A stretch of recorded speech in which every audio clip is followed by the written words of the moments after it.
Charizards have long existed as the embodiment of badassery in the Pokemon world. But which Charizard is the anime's strongest Charizard, and why? Let the Zard ranking begin. Hey everyone, it's Charles. How are you today? I don't know about you, but I am feeling the heat, because it is time to rank the strongest Charizards in the anime based on their unique qualities, achievements, and potential. So let's get right to it, bearing in mind these 3 simple rules. 1. Each Zard must have appeared in the main anime series. 2. One-off Charizards like Charla or that guy will not be included. And 3. Each Zard must have participated in at least one sanctioned league battle. And with that said, things are about to get hot, so be careful not to burn your fingers on that like button, but do give it a little squirt for the YouTube algorithm, and let's jump right in. Trevor initially received his Charizard as a Charmander starter Pokemon from the Kalos Chadman himself, Professor Sycamore. It was his main man throughout the XY series, and at some point Trevor obtained a keystone, enabling him to Mega Evolve his Charizard into Mega Charizard Y in the first round of the Lumiose Conference, where we saw it power up its Fire-type moves with Drought and bring party sparklers like Fire Spin, Heat Wave, and Dragon Tail to the campfire. However, Trevor's Charizard simply is not on the same level as the other Zards on the list. To Trevor and Trevorzard's credit, they did manage to qualify for the league, and as his ace, Charizard likely carried Trevor through the matches against some of the tougher gym leaders in Kalos. But that said, Trevorzard got absolutely eviscerated anytime it went up against either of the Kalos League's 2 power players, with Ash's Pikachu thunderbolting it into the dust as a Charmander, Ash's Fletchinder bodying it as a Charmeleon, and a Charizard of superior caliber one-shot dropping it right out of the first round of the Lumiose Conference with a flamethrower to the face. So with further training, Trevor's Charizard could become marginally stronger, but it seems to lack the natural ability of the other contenders, and given that Trevor's real talent is in photography, not battling, I think this truly does cap Trevorzard's potential. But at least it made Mega Charizard X look very, very cool. While Kiawe's Charizard primarily functions as the most badass milkman ever, it is no slouch in battle and a cut above Trevor's Charizard from what we have seen. Having served Kiawe's grandfather back when he was the island Kahuna, it likely has quite a bit more battle experience than what is directly portrayed in the anime. And under Kiawe's ownership, we saw it hold its own against a variety of opponents, using powerful Z moves like Supersonic Strike and Inferno Drive, staples like Fire Punch and Aerial Ace, and of course, good old-fashioned Pokegrit. For instance, it landed a flamethrower on Necrozma in the Bad Things Are Happening arc in Sun and Moon, got a solid strike in on Tapu Lele with Aerial Ace, which impressed the Guardian enough to give Kiawe some of its scales, took out Sophocles' Vikavolt in the Manalo Conference quarterfinals despite it being at a type advantage and getting smoked by a Z move, and it nearly drew with Champion Rock in a friendly exhibition match at the end of the series. On account of Kiawe's competitive spirit, giving Kiawezard plenty of headroom for growth, together with its trainer, and a good showing in the battles that unfolded over the course of Sun and Moon, it certainly has the edge over Trevorzard. And yet, it is still primarily a ride Pokemon and cannot hold a candle to the big 3 Charizards of the anime, so let's turn the heat up another notch and take a look at the Fiery 3.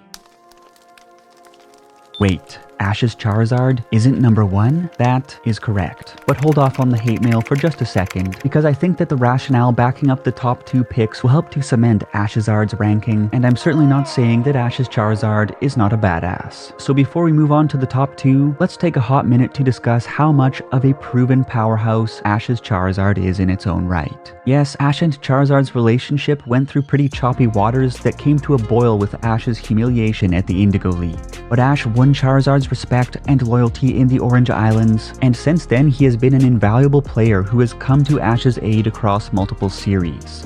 The power of Ash's Charizard lies in its indomitable spirit, endless thirst to better itself, and quite frankly, some pretty wild levels of raw talent. Not to mention that it received a unique brand of training in Charisific Valley and has a versatile moveset, having used no less than 18 moves over the course of the anime, moves that it has put to use to rack up a very impressive list of achievements, from putting down Blaine's Magmar, to taking down 3 of Gary's boys for the win in the Silver Conference, to pounding Claire over in Johto, to defeating Nolan's Articuno in the Battle Frontier, to busting up Iris's Dragonite, and so on. Charizard has delivered for Team Ketchum time and time again. And with both Ash and Charizard's burning desire to get stronger and stronger, if Ash had actually continued to train Charizard, it may have very well become the strongest Charizard the anime has ever seen. But alas, it has been left to cool down at Professor Oak's lab since the end of the Unova saga, and while it does have some strong sparring partners at the ranch, it simply is not being exposed to the kind of growth catalyst it needs to push itself even higher. And that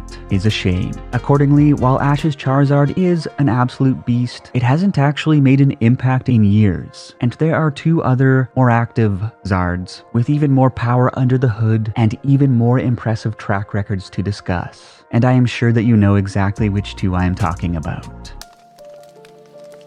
Alain's Charizard is a Charizard of absolutely ridiculous, unbridled, outrageous, bombastic brokenness. And ever since Alain left his role as Professor Sycamore's assistant and took Charmander with him on his quest to find Megastones, they have been blowing out other trainers left and right. Alain Zard has an unshakable bond with Alain, the will to win, and raw power that is augmented by some pretty slick moves, ranging from Flamethrower to Steel Wing to Dragon Claw to Blast Burn to everyone's favorite water counter, Thunder Punch, and of course, the ability to Mega Evolve into Mega Charizard X. And we have seen Alain Zard demonstrate all of these abilities together time and time again. Not only has Alain Zard put up a decent fight against Pokemon that are virtually unbeatable in the anime, like Mega Rayquaza, Primal Groudon, and Kyogre, and Zygarde, but it has simply run amok in formal matches, defeating, just to name a few, Astrid and her Mega Absol, Remo and his Mega Garchomp, Ned Nobody and his Mega Tyranitar, 10 Mega Evolution trainers in a row, including Malva of the Elite Four and her Mega Houndoom, with nothing but short breaks and a few super potions between battles, and of course,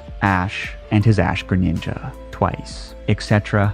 etc. Not to mention that Alain's Charizard steamrolled every gym in Kalos as well as the Lumiose conference itself almost single-handedly. Particularly impressive was the win against Malva, as Elite Four members are essentially written as invincibles in the anime. And while it seemed to be on its back foot against Stephen Stone's Metagross in their match which never did come to a conclusion, it must be commended for holding its own against a champion and his Pokemon, the likes of which typically obliterate non-champion trainers in the anime. For example, when Cynthia's Garchomp ran through Paul's entire team like a knife through hot butter, or when Alder made Trip take a trip straight to the Pokemon Center. And before Ash truly tested its mettle in the Kalos League finals, Alain Zard set up high expectations for the match by absolutely decimating Alain's semi-final opponent's complete squad, without even Mega Evolving, until Remo's Garchomp itself Mega Evolved for its second Whomping of the series. In fact, the only L that Alain's Charizard ever took in an organized on-screen battle as a Charizard was to Sebold's Blastoise, giving it a ridiculous Game-Shark track record that even overshadows that of Ash's Charizard, particularly when you consider the caliber of Alain's opponents, which include the likes of Malva and Ash Ketchum himself,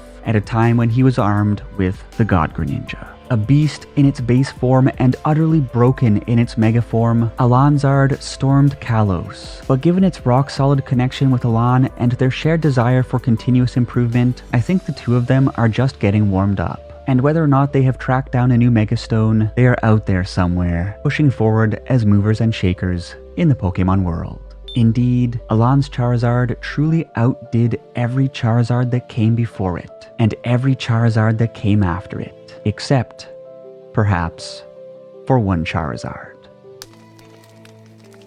This may seem like the vanilla pick of vanilla picks, but I love vanilla. And while it's possible that Leon's Charizard and Alain's Charizard could be quite evenly matched, there are reasons why Champion Zard takes the #1 spot. And while we are just midway through Pokemon Journeys, craving to see more of Leon's Charizard in action, we can get a pretty good sense of its absurd power level by way of some work with power proxies, pre-series subtext, and of course, a breakdown of its on-screen battle record. Firstly, champions have essentially been portrayed as super beings on the Pokemon anime universe power scale, and Leon is not just a regional champion, but a canonical S-tier champion among champions, as the reigning monarch of the World Coronation series. Aside from Lance, we don't know who exactly he took down on his road to become the monarch, but given the obvious global popularity of the tournament and its points-based screening system, we can be certain that only the cream of the crop rose to the top. And even if you do think that Lance is weaker than the likes of Cynthia or Steven Stone, Leon's victory over Lance still place him and his Pokémon in the absolute upper echelon of Pokémon anime power players. On that note, regarding his Pokémon, it is well established that Championzard has been at the core of Leon's success, in turn making it not just any ace, but the ace of aces of a reigning world champion. Now, we cannot discredit the long list of impressive wins that Alolan's Charizard has to its name, but in order for Leon's Charizard to become the best of the best in the world, it goes without saying that Leonzard must have victory gems in the belt of a truly commendable quantity and quality, especially if the two have been competing at such a high level from a young age, as they had been in the games. Without a doubt, Leon and Charizard are kindred spirits much like Ash and Pikachu, but with plenty more years of adventures under their belts. And on top of the bond, the strength, the dexterity, that chin, and years upon years of experience against top-class opponents, Leon's Charizard has a large, virtually unpredictable moveset, including, of course, that cheeky punch, and the ability to Gigantamax into the Gigantamaxed Pokémon to end all Gigantamaxed Pokémon, with Leon and Charizard having a clear mastery of the form that exceeds what any other trainer or Pokémon has managed to do with it in the anime. And furthermore, to elaborate on the significance of the formal battles we have witnessed it partake in Pokémon Journeys, whereas Alolan's Charizard lost to Kalos Elite Four Sebold's Mega Blastoise and found itself against the ropes in the unfinished match against Steven Stone's Mega Metagross. In spite of Mega Metagross's type advantage, we saw Leon's Charizard beat past its own type advantage against none other than Kanto Elite Four and Johto champion Lance's Gyarados. Likewise, when it mouse-handled Alola League champion Ash's Pikachu, it did so in its base form, before full-on crushing it in a Gigantamax standoff. Bearing in mind that this is the same Pikachu who went so far as to push through the wear and tear of dropping 2 pseudo-legendary Pokémon to give Alolan's Mega Charizard X a run for its money back in the Kalos League finals. Similarly, Raihan's Duraludon was turned into Duraludon't despite its most valiant effort. And if we assume rough equivalency with the canon of the games, then we know it is said that Raihan himself could easily become a champion in another region. Of course, some have pointed out that Leon's Charizard didn't exactly walk over Lance or Raihan with ease, at least while it was in its base form, but it is important to note that Leon and his Charizard have been consistently beating opponents that are 10 cuts above those who trainers like Ash and Alain are typically exposed to. And yet, Leon's Charizard has still delivered the W in every organized battle that we have seen to date. When it comes down to it, while Ash's Charizard is awesome and Alain's Charizard is probably even more awesome, Leon's Charizard is by all reasonable logic the most experienced battler with the most incredible battle record, and under the wing of the man who is arguably the world's greatest living Pokémon trainer. Championzard is only likely to get even better, as we gear up for another Masters 8 tournament stacked to the brim with some of the most powerful contestants we have ever seen. And this is why Leon's Charizard is indeed the ultimate Charizard and the strongest Charizard in the anime. But how about you? Do you agree with this ranking? And power aside, who is your favorite Charizard in the show? I'm curious what you think, and as always, let's chat.